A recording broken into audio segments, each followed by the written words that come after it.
Johnson for standing in front of you all for so much time this morning. He's a very busy individual, and we appreciate his time. So a round of applause for Clint, please.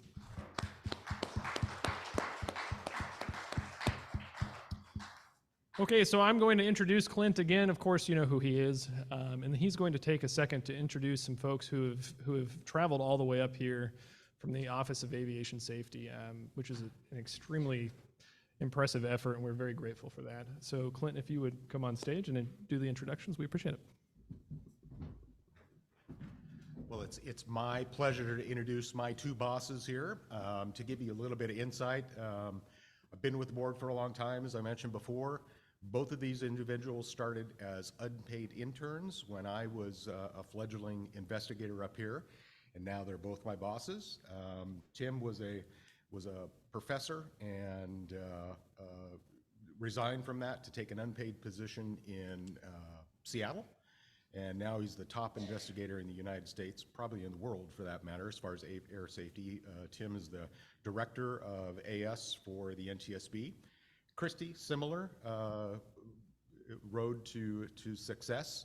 As I mentioned before, an intern in the LA office. When I was down there doing some work in that office, she was an intern there. And now she is the regional director, or the deputy regional director. She basically runs the 4 chiefs as far as in the United States here. We all answer to her. So with that, I will let them take it from here, and welcome. Thanks for coming up all the way to Anchorage here. Thank you, Clint, for the good intro, and it's always great to come to Alaska. We were talking about the last time we were here, and that was, we think, was the end of 2019 was the last time we were here. So it's about time we come back to Alaska, and we're just thankful we didn't come last week. So you all know why we came back up here. Snow City Cafe, for one, is kind of our favorite, so we've got to get up here and have a good breakfast. Anyway, so go ahead. So you all think we came up here for the snow, but it was really Snow City, and we love Alaska, and so any chance we get up here, we like to come. So. All right, that's very true. We love the food in Alaska, as well as the people. So Tim came here, we met about 20 years ago. He's been with the NTSB, and he had less gray hair than I think. He used to be a little darker, but over the years, of course, things change, and he, as Clint had mentioned, came to the NTSB. He was teaching and had been doing a lot of maintenance work, and came to the NTSB to our Seattle office, where he interned and then became an investigator out of our Texas region. And so he was investigating accidents throughout the United States and decided he wanted to move up into some of the more complex investigations. So then he headed out to DC to work for our AS-10 division, which is our major accident investigations and now space division. And so after working there for a few years, he then became the deputy director for regional operations, my job now, but then he was in that role for 5 years before then becoming the director of the Office of Aviation Safety, where he's been for 2 years. And so Tim, I always make fun of him because he has a lot of airplanes. He's actually downsized now. I think the latest count is 7. But he likes to build airplanes and he likes to fly airplanes. His most recent is an RV-8 that is coming along nicely.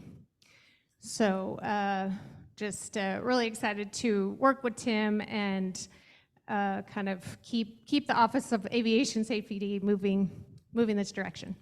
Well, thank you, Kristi, and I think part of the reason I want you to know a little bit about Kristi and I is I think when people think about Washington, D.C., they think a bunch of bureaucrats.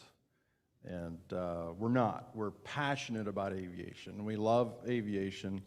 So Kristi started a little over 20 years ago as an investigator in our LA office and has held many positions, investigated hundreds of different accidents, and was our first ever business process manager. She's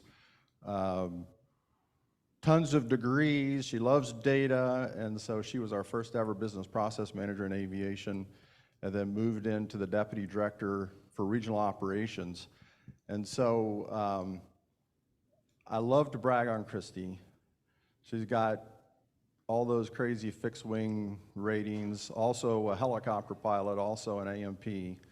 And so we're delighted that she's in that position of Deputy Director for Regional Operations. And just a little bit for your awareness, if you would take the Office of Aviation Safety, right now we're sitting right around 120 people total across the United States. And I think we're approved up to around 137, but we're short people. We're trying to hire them and get more in the door. But if you'd kind of divide that down the middle, we've got pretty much two sides. We have the General Aviation Division, which consists of roughly 50 field investigators spread throughout the United States. And I think there's 8 chiefs over them. So it's right around 60 people that Kristi supervises.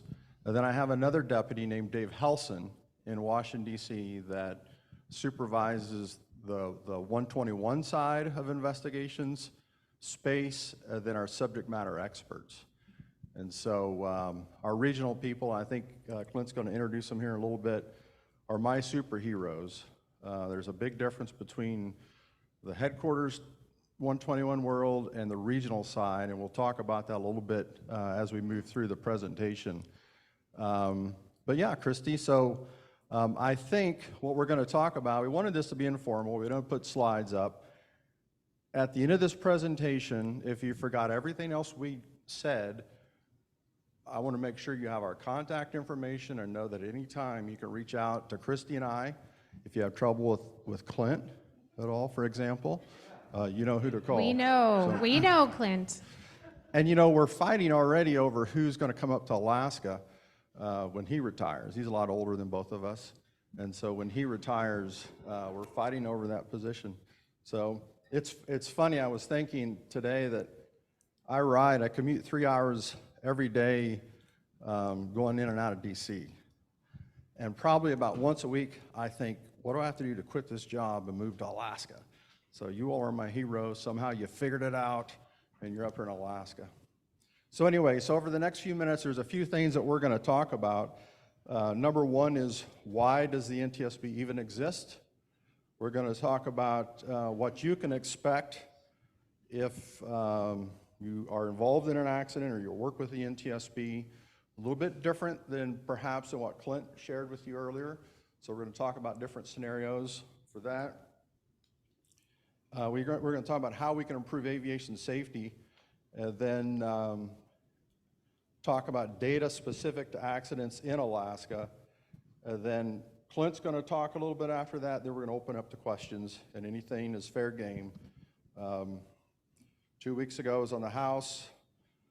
Before that was on the Senate side, briefing, so I'm pretty much up for any question you have.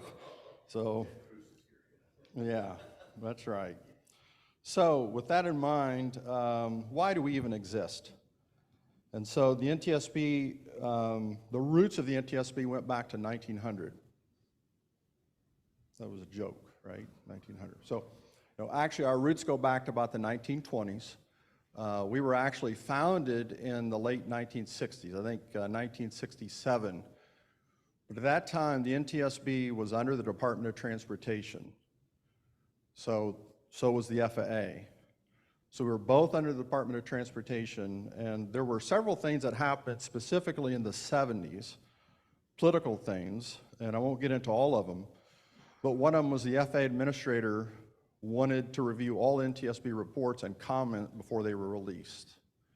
So there were just a lot of political things going on in the White House at that time. They were trying to affect our reports and what was coming out.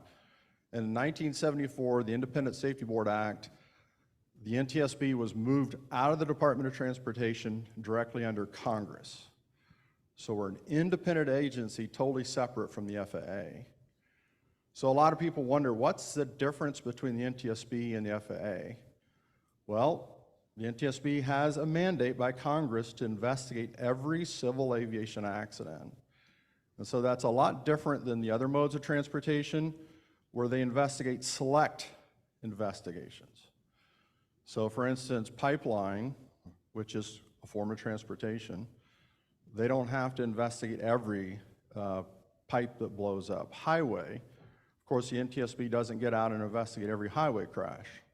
Generally, if it involves a Greyhound or something for hire, we investigate. But aviation, we have to investigate every time there's an accident. So the FAA is an automatic party to the NTSB investigation. So they are a party, and Clint talked a little bit about the party system. The FAA is no different than you when participating in an NTSB investigation. So they're not treated any different, except they're an automatic party. So we can't say no. We can say who participates from the FAA, but they're allowed to have a representative at all times on our investigations. So you will see them a lot of times on non-fatal accidents. So if you recall, I started off by saying we had roughly 50 field investigators. We can't go to all investigations, and we do roughly 1,200 investigations a year. A lot of those are non-fatal, and the FAA, I believe, has around 40,000 employees.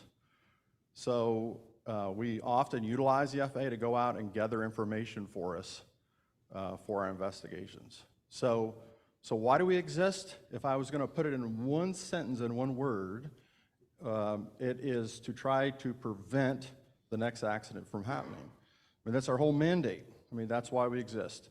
An independent agency to investigate, to try to prevent the next accident from happening again. All right, so let's look through my notes here and see what I missed. So Clint went through a scenario of an investigation, and it was a pretty elaborate scenario. And the reality is we do different types of investigations. And so, Kristi, if you don't mind, why don't you talk to us about some of our simpler investigations, and let's build up, and I'll finish with a complex investigation. Okay, sounds good. So back in March of 2020, the NTSB began scaling our investigations. And so we have different classifications for the types of investigations that we do, classes 1 through 4. So most of the investigations we do fall into the class 3 and 4 categories. That's 97% of the investigations we conduct, and those are conducted by our regional investigators primarily. We do have some AS-10 turbulence type events that fall into those categories. But so a class 4 is going to be a fender bender type accident. So if I'm out flying my Super Cub, I ground loop my airplane, I call the NTSB investigator and I say, I just messed up and wind got me. Let me write it up. I'll submit my 6120 form and be done with it. And so the NTSB investigator in that case would write up the report, exactly what I said, and we would process that through. So that's about 650, 700 of our cases each year fall into that class 4 category. The next classifications are class 3, and they can be a range of events. And so, as Clint had mentioned in his presentation, when we're looking at participants in accident investigations, of course, we're always going to have the FAA. We're typically going to have an airframe manufacturer and an engine manufacturer, and then it can go up from there. But typically, we have those 3 at a minimum. So for a class 3 investigation, these are going to be things that may be non-injury, but can involve a mechanical issue. Or where, let's say, I was landing my airplane, I had a fracture of the landing gear, and it wasn't because I had a bad landing, right? It was because we have an actual fatigue failure on the landing gear. So we would issue a preliminary report and take that landing gear piece, send it to our lab in Washington, have that examined, and try to determine, okay, what happened here, and then how do we prevent the next accident from occurring? Also within that class 3 investigation are those fatal accidents as Clint was referring to, and they can range from 3 to 2 and even sometimes 1 depending on the circumstances involved. And Tim will talk more about the class 1 investigations. But for a class 3 involving fatal injuries, we would be responding to those. You'll see the NTSB on scene responding to those, and then you'd also see the preliminary report within 15 business days, and then the final reports released. So as you can imagine, those cases are a little more extensive than our Class 4 investigations, and really require a lot more time. Our timelines on Class 4 investigations, our investigators need to have them completed within 90 days, and then our agency will release them within 6 months. Does it actually take 6 months for the NTSB to investigate my ground loop? No, it doesn't. But when you do 1,200 cases a year, you have to figure out a way how to pull those into all of the other cases that you're working each year, right? And so when you go to a Class 3 investigation, those timelines can range from 6 months to 18 months for the investigator to complete their work. And our goal as an office is to have all cases out now within 2 years. So Tim, I will turn it back over to you to talk about those 2s and 1s. All right, well, thank you.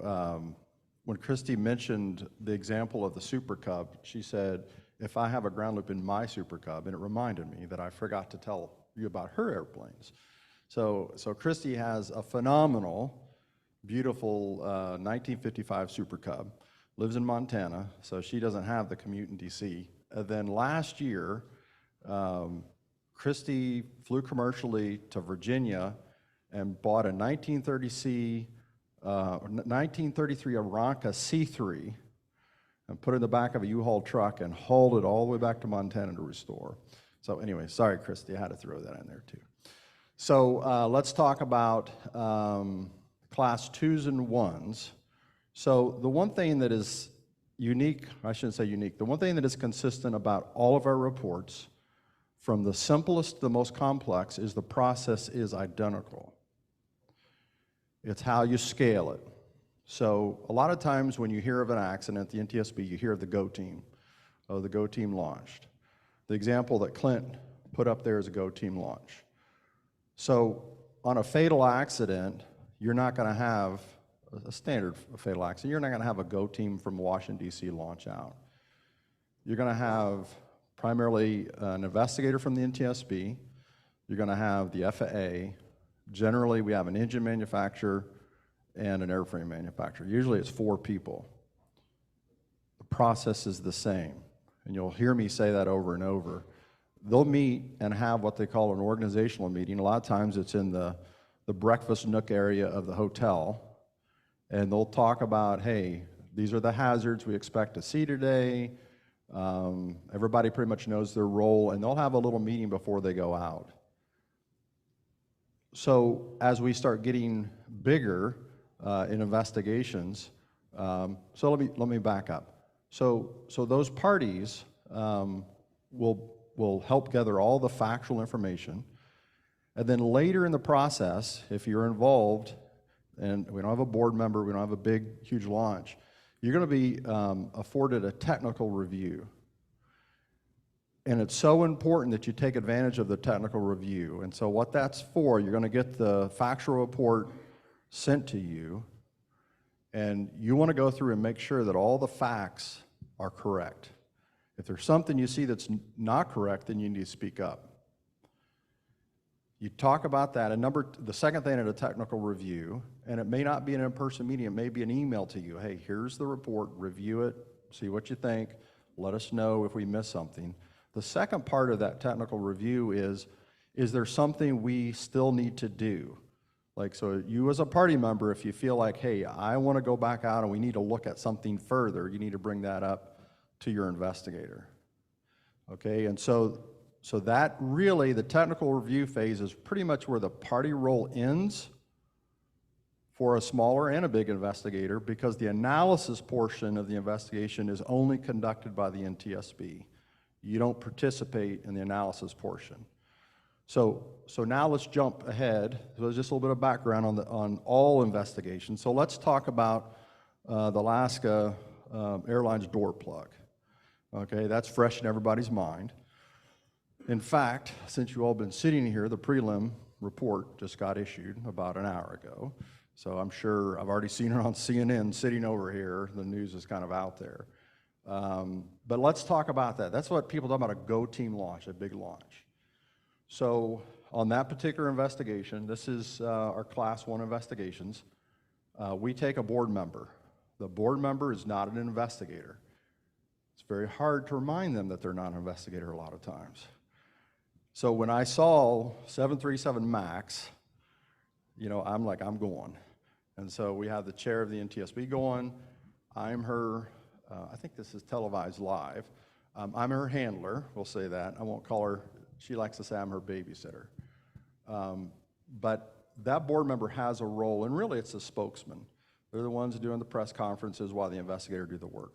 But we flew out of Hangar 6 in DC on the FAA jet, went to Portland, and then the first thing that we have is an organizational meeting. So I talked about the smaller fatal accident, and I don't know, hopefully you never have to work with the NTSB at all.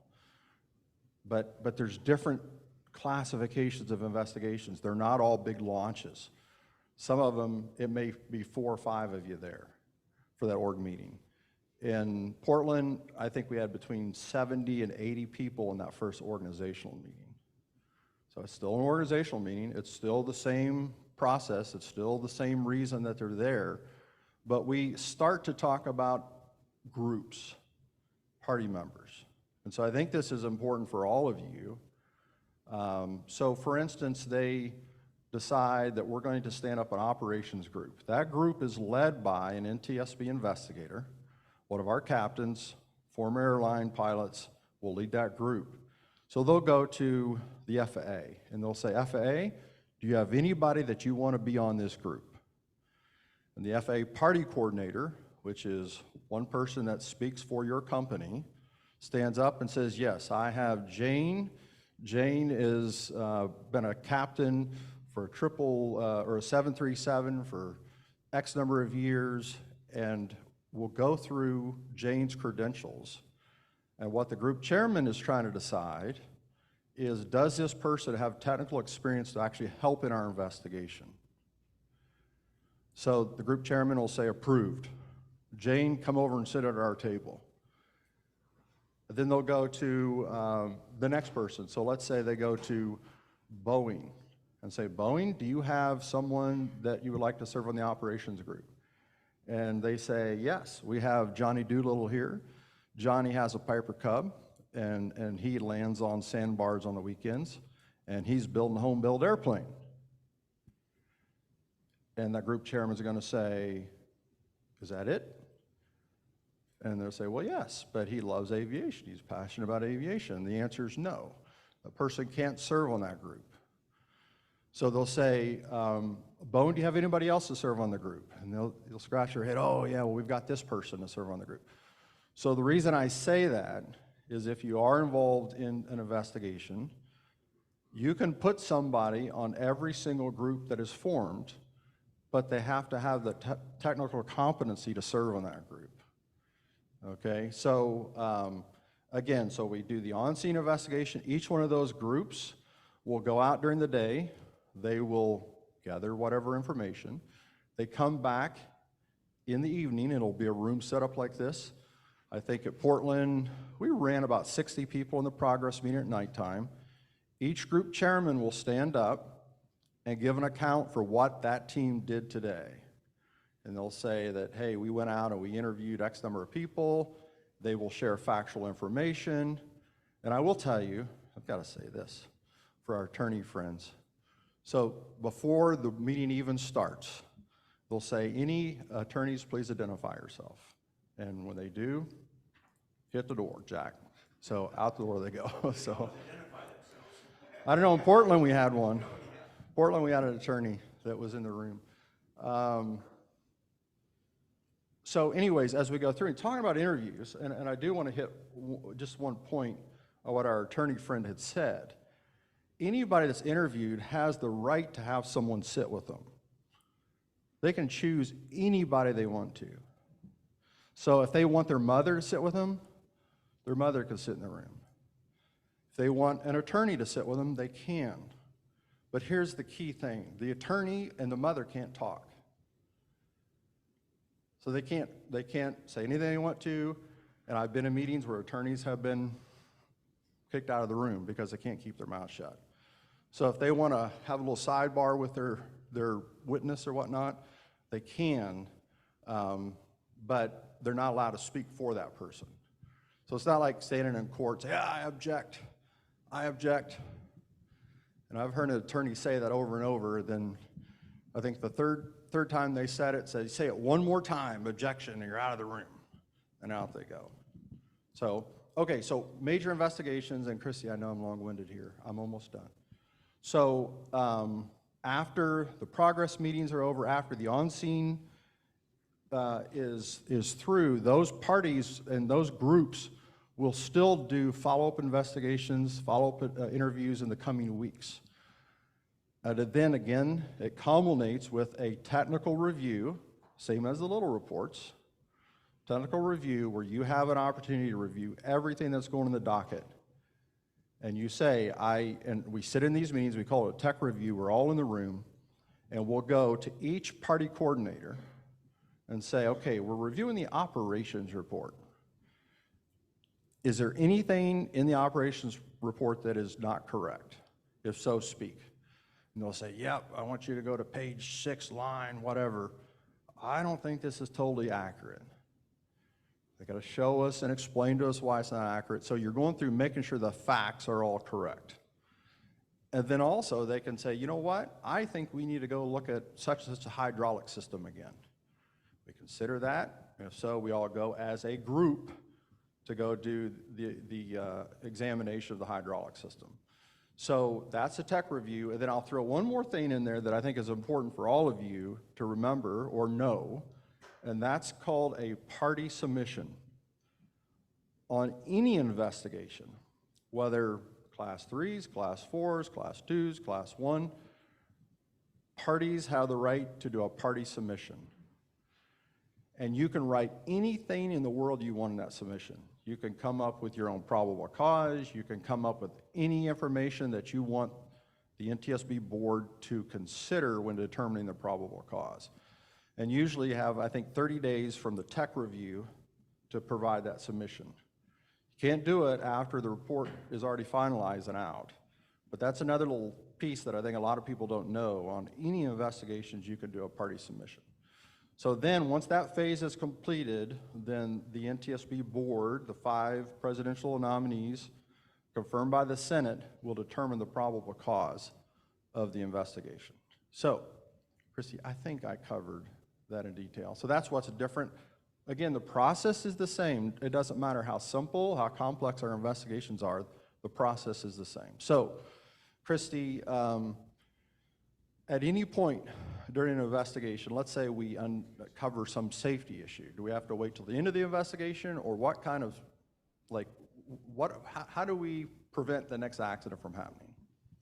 Sure, so we have several ways to address preventing the next accident. Most people are familiar with our safety recommendation process, which is very formal and adopted. Each safety recommendation is adopted by our board members, and then most of them are issued to the FAA, but we do issue them to other entities as well. And so that's our most formal process. So if we are evaluating something and looking for a regulatory change, a safety recommendation is usually the best way to go about that.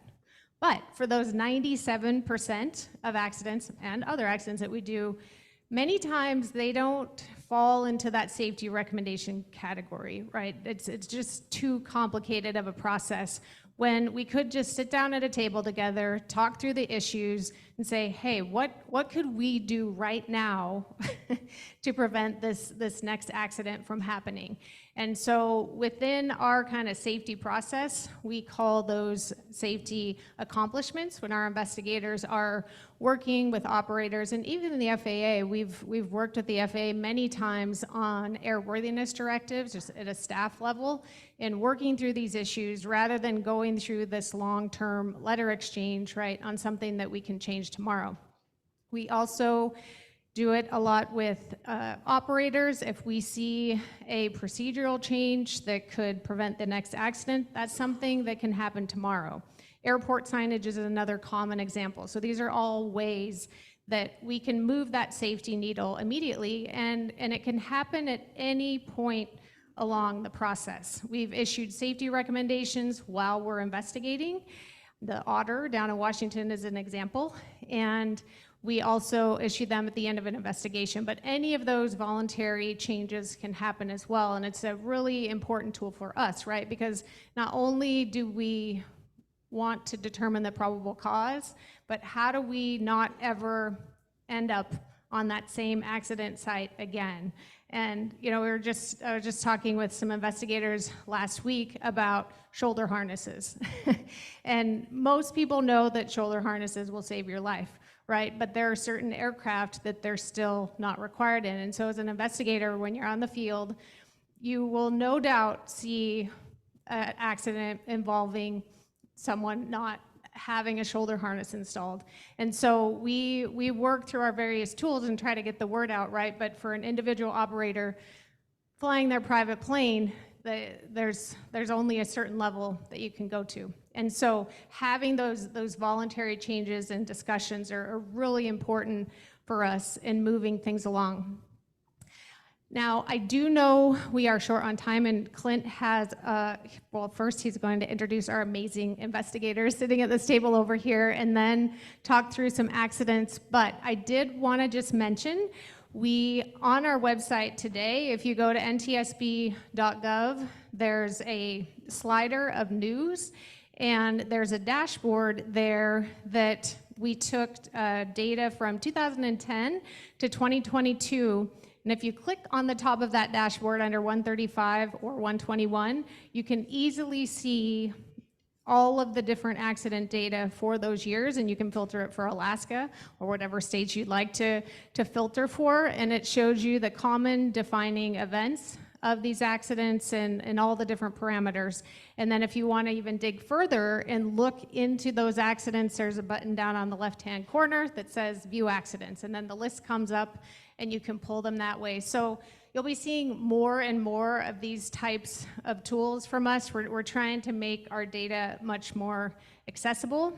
And so as operators, I think the other way, right, we learn from investigations is to read these reports and learn from these events. So with that, I will turn it over to Clint, and then once he finishes up, if you all have any questions, we're happy to address those. All right, I'm back. Being the investigator that I am, I find it highly suspect that Tim finds himself in Alaska when he pulls the pin on the grenade on the prelim for Alaska Airlines, and now he's this far away from the flagpole. I don't know, there's something suspect there. So anyway, Will asked me to kind of give you a little bit of an update as far as some of our more notable accidents, some of the ones that are a little bit more media intensive here. It's by no means all the accidents that we're working on, but I'm going to give you a little bit of an investigative update as far as where we are. But first, we're going to meet the crew here. This is Mark Ward. We used to call him our new guy. He's no longer our new guy. Born and raised in Alaska here. His parents were in the helicopter business just like me, which I didn't know when we hired him there. H-60 pilot, Black Hawk pilot, and also a Chinook pilot. He's doing well. He actually responds out of Wasilla, which is nice in that area up there, so we have some coverage in the Wasilla and Anchorage area. He's back and forth between two offices here. Millicent Hill, I think I mentioned the last time I was here last year that you started in 2014, with my office here.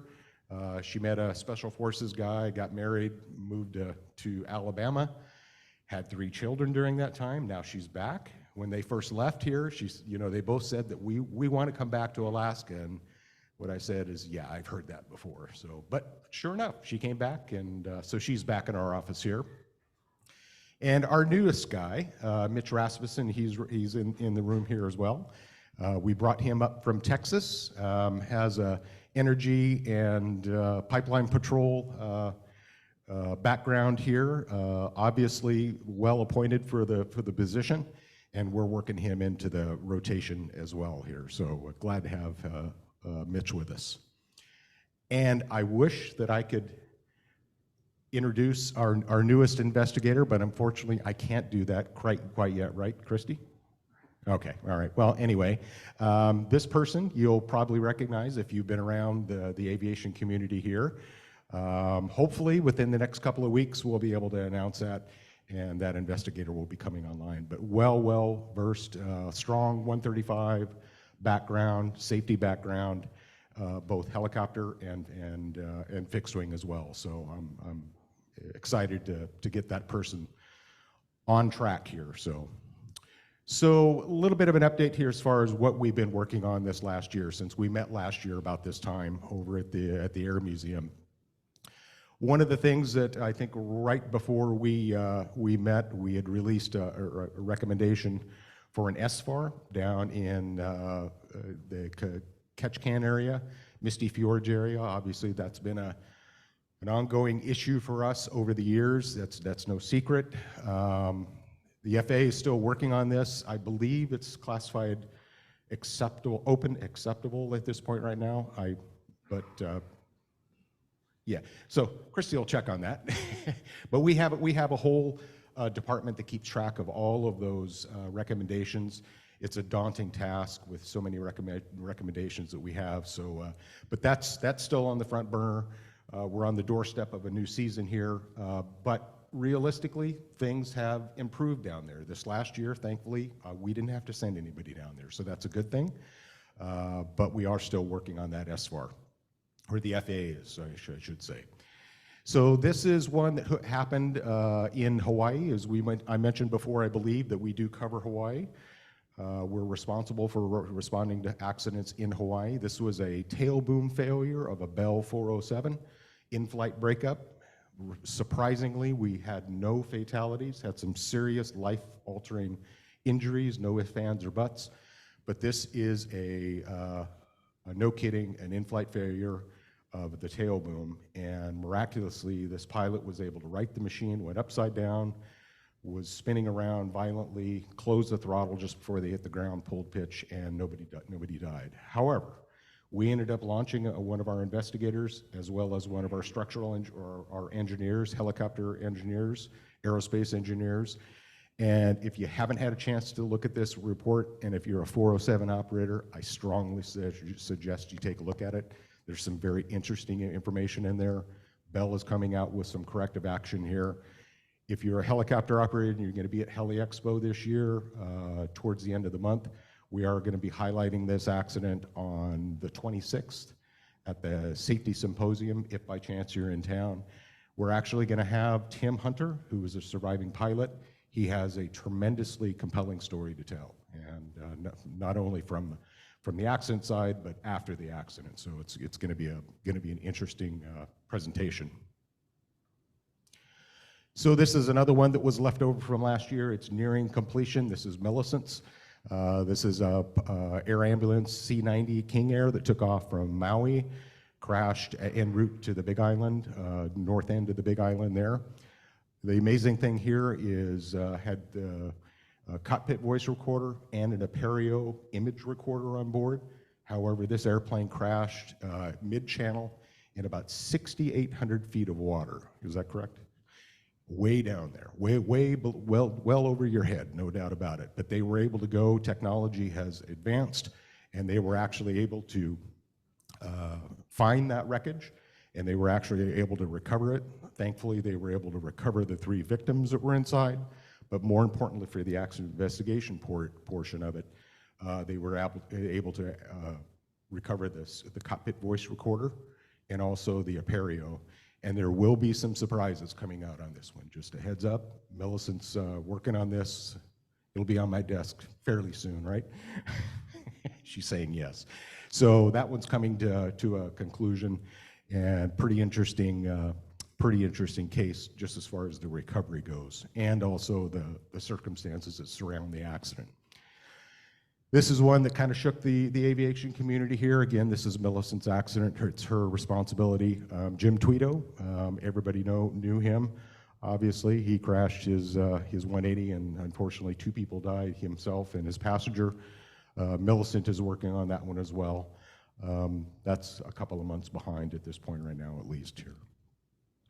Old Harbor, Part 135, going from Old Harbor back up to Kodiak. 2 fatalities, unfortunately, 3 serious injuries. Part 135, in-flight collision with train. That's Mark Ward's, and he's working on that one and should be done pretty quick here as well.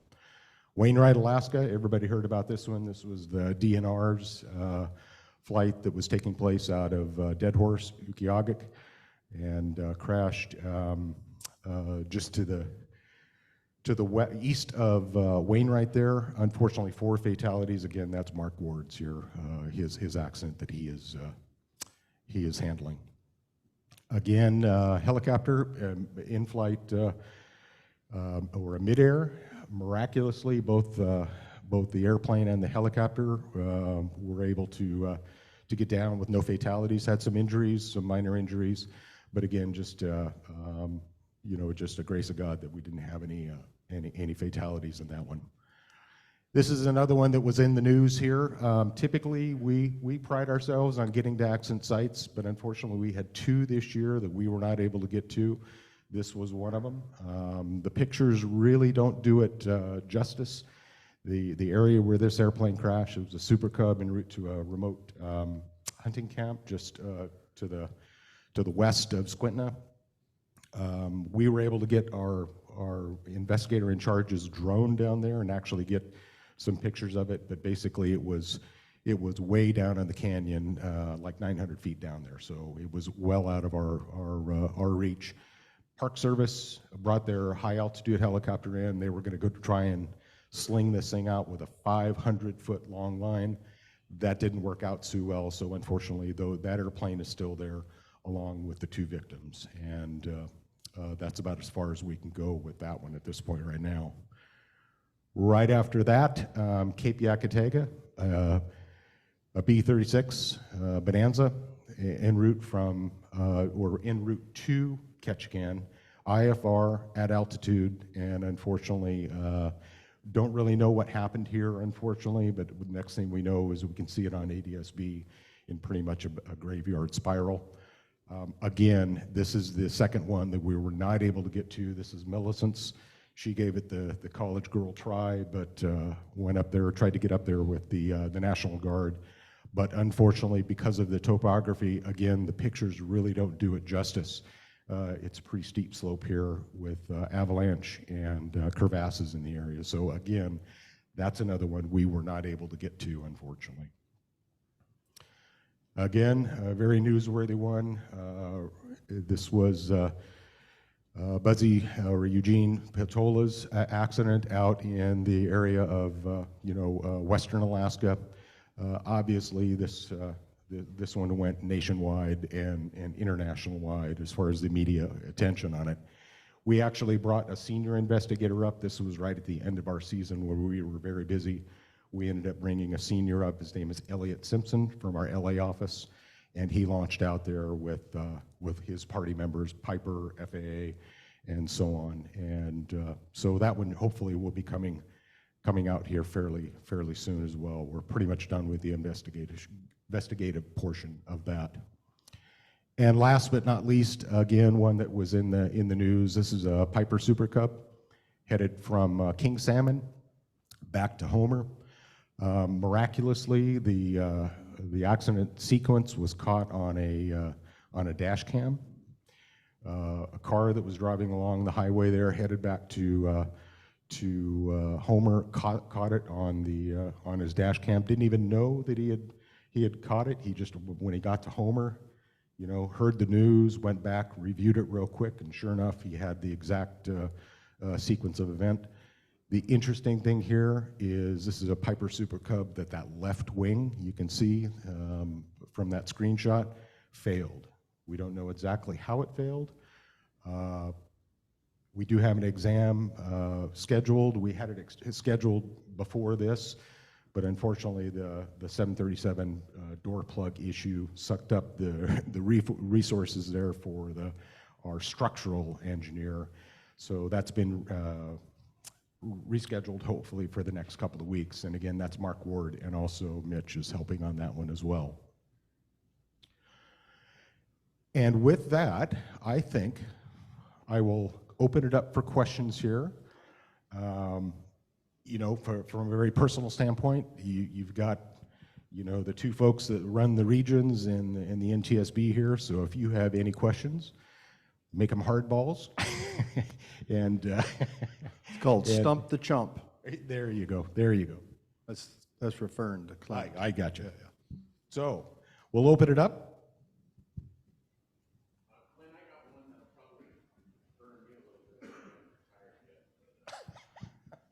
Tim, the AACA, we do a lot of advocating for safety, and we have lots of needs up here in Alaska, like some reports periodically, things like that. And part of that is we're in DC all the time asking for money, and we have two senators and a congressman that have to convince all the others that we need more money than they get. One of the things that we spoke, it was a year and a half ago or something like that now, about how can the NTSB help. And the senators brought up to me that they use what the NTSB provides in studies as a weapon. The last time the NTSB did a full study on Alaska was, I believe, in the 90s. Yeah, 1995. That was a little while ago. And then we've had Sumwalt was up here, and we had the most wanted and all that. Has the NTSB looked into maybe updating that report that our senators can use to help us out?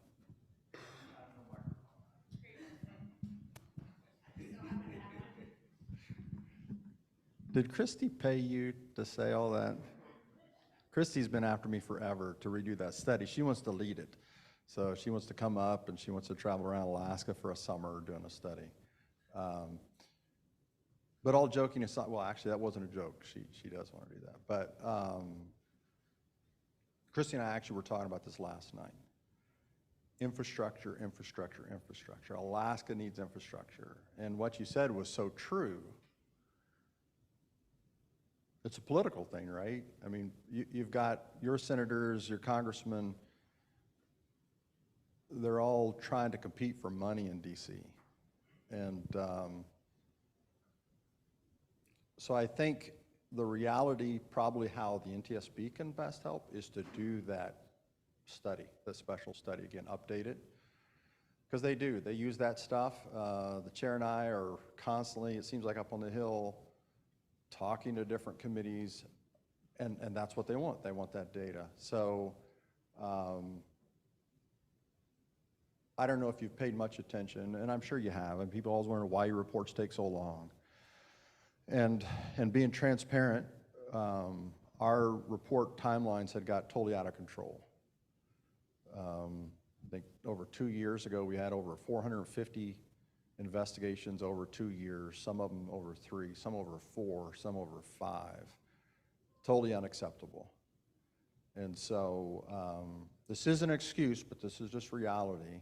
We've been focusing very, very hard on systematic changes within our own organization to not only get those backlogs down, but keep them low. And so by October 1, we got to 0 cases over 2 years. So we're trying to increase our budget. You know, it's interesting, and this all is going back to your question, but it's interesting that the president will come along and give federal employees a 5% pay increase. So that's wonderful, right? We're like, whoo, everybody gets a raise. But the thing is, if our budget stays where it is, it's a decrease. Because now that pay raise comes out of our budget, and if they don't increase, you know, our budget, then we don't have any more money. And so what I've been focused on as the director is getting report timelines down. And if you talk to any of our investigators, they're going to tell you they're worn out. You take 1,200 investigations a year and you divide that. Regional folks are doing, you know, 97% of that stuff. They're doing between 20, 30 investigations a year. So the question is, who do I grab right now and put on that special study? You know, so I agree. And I agree that that's probably how we can best contribute.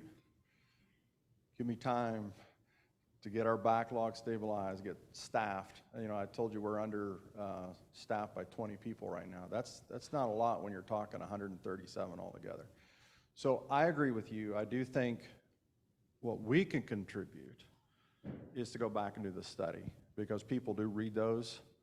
And I don't think Kristi, I think Kristi was going to kind of mention it. We have one coming out, it's in the review process now on 135, and I would encourage you all to definitely read that. There's some, if you want to know things that the data shows that can increase safety, that special report on 135 is coming out soon. But anyways, long answer. I think what I'm trying to say is it's priorities. I do think that's probably something that would help you all. But right now, it's just trying to find enough people just to get our reports out the door. That's kind of where we are.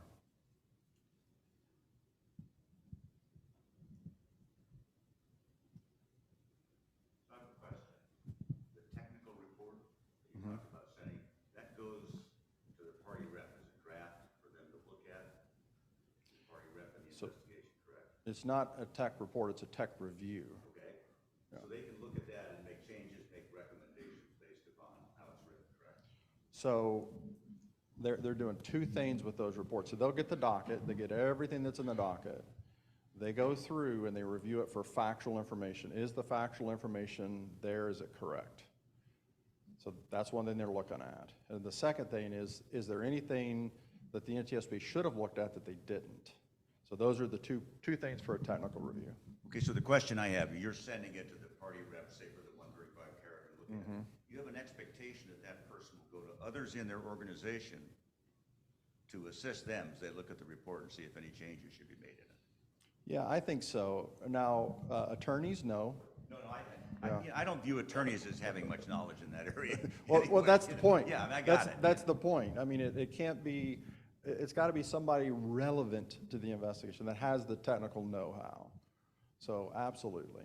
We want to get it right. We want to get the facts right. And it's an embarrassment later when we don't. The problem is I see, you know, the party rep signs this agreement, you know, that they're Yeah. not going to talk to anybody, they're Yeah. not going to do anything.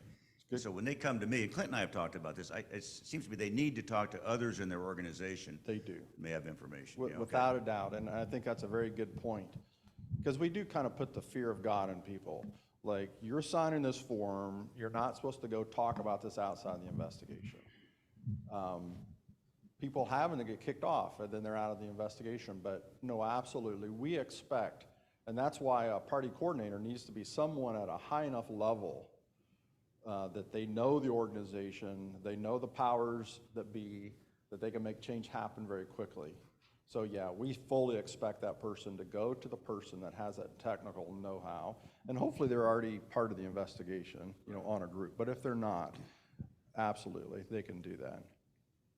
So Tim, can I maybe add on to that just a little bit? It was probably 3 years ago, we had a Part 135 operator out in the Belleville area that had a party member. We sent the draft factual report. They knew full well that they were supposed to keep it in-house at the very least. However, the response that we got back came back from the attorney, and we're going, well, that didn't work too well. So unfortunately, at the end of the day, we ended up having to remove them from party status. It's kind of late in the process. They had already seen the report, but it was a very painful process, and it wasn't something that I enjoyed by any means. I think they learned their lesson, but that is a learning point, and you know, we do keep those reports. That draft report before it's released is kept within those four walls of that operation at the very least. It's really supposed to be to the party coordinator, to the party rep. We understand in reality you're probably going to share it with, you know, to make sure it's factually correct, but don't send it to your attorney for them to respond. Yeah, and I also understand, you know, I work for Chair Hominy, and I just can't imagine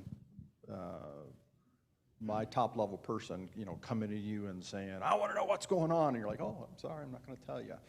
So you can stand behind our form and say, I signed this, that I can't share this, but on the other hand, we expect that you're going to share stuff within your organization to the people that need to know. And so the key is communicate with the NTSB. And so the quickest way to get kicked off an investigation is to go do some press conference or press release that has to do with the investigation. And so if you want to release something, communicate with the NTSB. Go to the IAC and say, hey, we really want to put this out. Can we? And I mean, I don't know if you've been seeing, Boeing's been putting out all sorts of stuff. But every single thing that they're going to release, they run it through us. And that's how you stay out of trouble. Just communicate.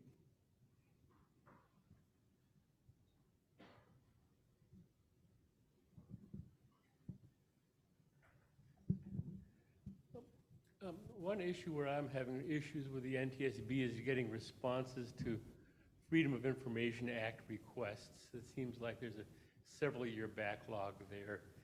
And to send a request, and then 3 years later, after my lawsuit is settled, they say, oh, do you still need the information? Is there something I can do to get a faster response to FOIA requests going to the NTSB? Kristi, that sounds like your question. No, I'm teasing. Boy, you know, that's, I don't know the answer to that. I know that they did have a huge backlog in our FOIA folks, and they worked through trying to get it back down, and you know, the squeaky wheel gets the grease, for one.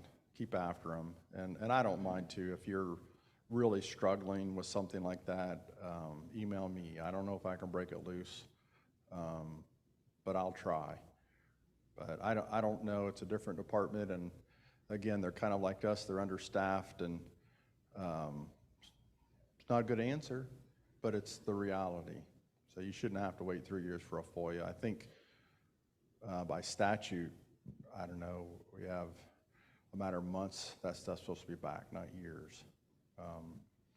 Yeah, and I know, Tim, that our records management division, they have been hiring contractors to assist in those FOIA requests to work through that backlog, which is how they got it so far down. So I would say if you do continue to have issues, to let us know so we can provide that feedback internally within our agency and make sure we're meeting that requirement.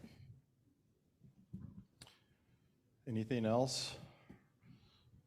Our time is up, which, yeah, go ahead. Quick question, considering your resource problems and the study that wants to be done, have you considered partnering with industry and or schools, aeronautical universities, or et cetera, for their participation and help with the study?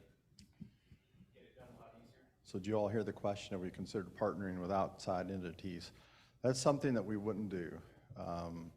It's an internal thing. Universities can do that now, right?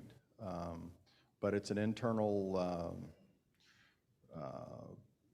investigation product that we put our name on. So unfortunately, it's the same thing. Oftentimes people say, Tim, you got such a big backlog, why don't you contract with people to come in and help get your reports caught up? And that's another thing we can't do. I mean, that's an internal investigative staff process. It's a good idea. I wish we could, but.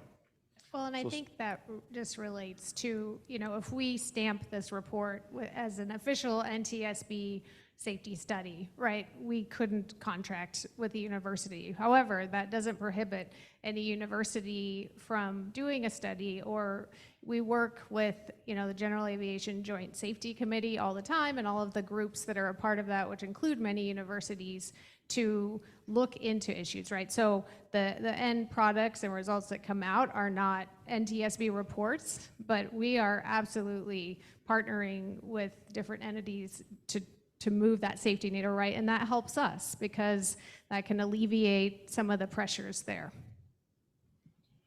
So I think our time is up. I have business cards. If anybody wants any, I'll be over there with them. And I think we're up, right? That's it? Okay. Thank you.